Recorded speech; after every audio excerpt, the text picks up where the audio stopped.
Man, what a beautiful day to be alive. It is gorgeous out. The birds are singing, it's sunny, and I don't know, 60 degrees. It is perfect. I'm even wearing my Land of the Free t-shirt on this morning. I am so thankful to live in such a beautiful place and in this country where we have so much freedom.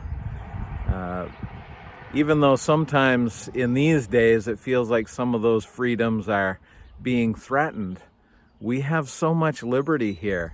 We even have a document in this country that guarantees those freedoms.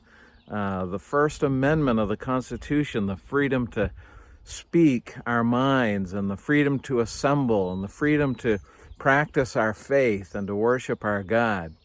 Some of you know I'm a big fan of the Second Amendment as well. I love that freedom. And yet as I think about what might happen in the future, I realize that those freedoms are not guaranteed. There's nothing that says that that is always going to exist.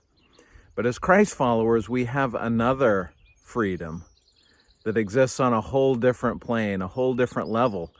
In Romans chapter 8, verse 1, Paul says, "For there is now, therefore, no condemnation to those who are in Christ." Some of you may be familiar with that verse, but are you familiar with the second verse of Romans chapter 8? It says this, "For the law of the Spirit of life has set you free in Christ from the law of sin and death."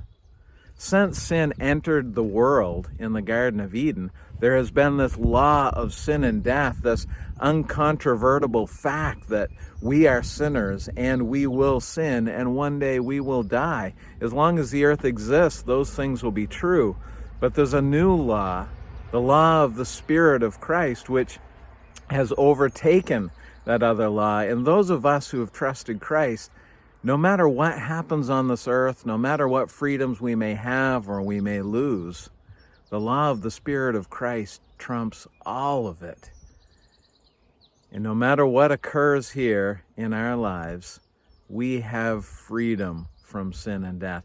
Yes, we still sin, and as long as we live on this earth, there is the possibility that we will die. And if Christ doesn't come back for a while, we will die physically.